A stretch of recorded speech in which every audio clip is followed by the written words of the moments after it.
It is currently 5 a.m. Going to drive an hour and a half to get to New Hampshire for the very first time. I've never been, to go for a hike that I can't really pronounce the name of.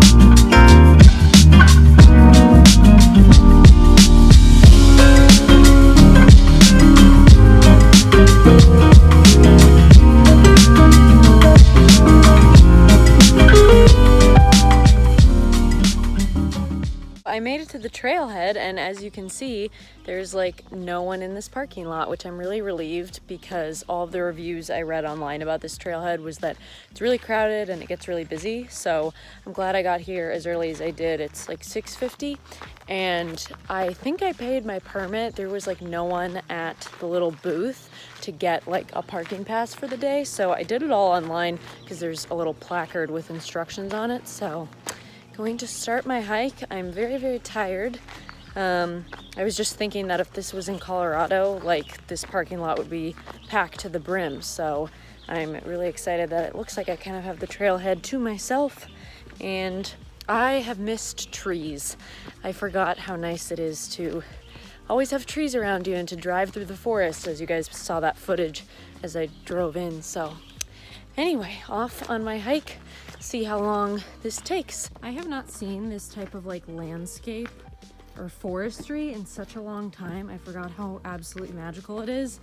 I love this. It is like so pretty. I can already feel the quantity of mosquitoes, which I haven't been used to in a while, so kind of wish I brought bug spray, but yeah, so pretty. So I think I'm about halfway. My Garmin says I'm like 1 mile in, and my guide said it was about a 2-mile hike, but this is the view I have right now.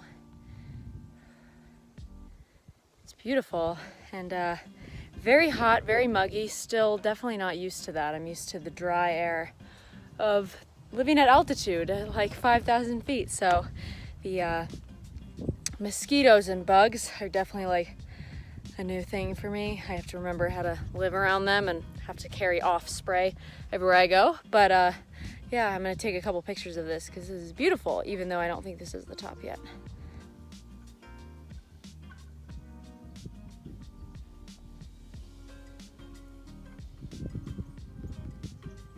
So I made it up a little higher, and I'm sitting on this giant rock formation to give my ankles a rest. But I think that is where I'm headed, which I'm kind of disappointed because I thought that this was it.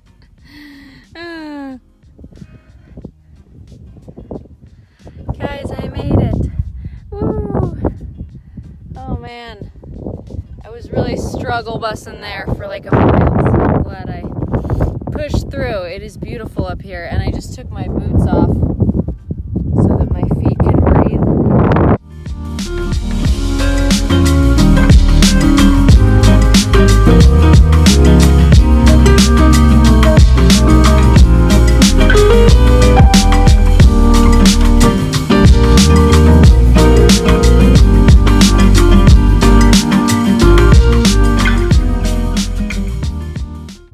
Probably can't hear me because it's really windy, but for snacks I brought an orange, a banana, a big bottle of water, 6 strawberries, some almonds, and peanut butter cups, and then a turkey sandwich.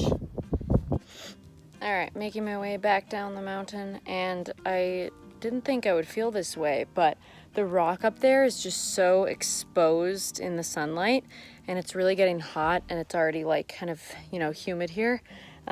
So I'm happy to be back into the forest where I can take shade and recover. My ankles are killing me because I didn't wear the right socks, but if you guys watched my hiking a 14er for the first time video, I learned a lot from that experience, and now everything else seems like a little bit easier in comparison.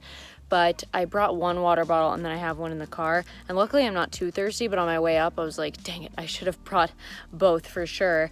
And I didn't apply sunscreen before I left, so when I was at the top, because it was super exposed, I put some sunscreen on my face. So feeling good, and my Garmin said it was 1.75 miles up, so should be about the same down, about like 3.5 miles, I think. And it took me an hour and a half to get up there, so feel pretty good about that. But I'm glad I brought my hiking boots because, as I'll show you guys in a second, it is definitely like a rock scramble, and the hike described that in my guide.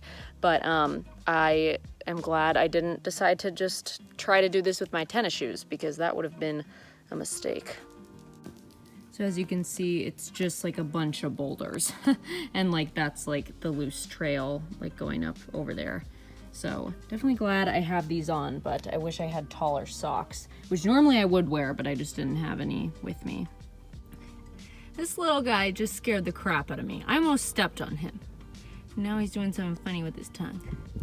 Hey buddy, here you go. Oh, you're cute. All right, made it back to my car. I'm so happy to not have my boots on. And I'm so glad I got here when I did, because the parking lot now is like almost full. It's 10 a.m. and I left the parking lot at 6:55. So it took me about 3 hours.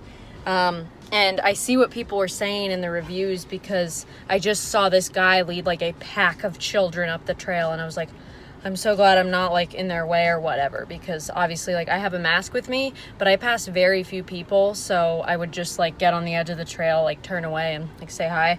But I had my mask in case I needed to wear it while I hiked, but obviously that's not ideal. So I'm glad I got off there before too many people got on. But now I am headed home, back to Boston, and yeah, I'm really glad I did that. It was a great hike, definitely difficult, and I think like a comparison I found is that like hiking in Colorado at elevation is like probably the most challenging part for everyone, including the people that live there.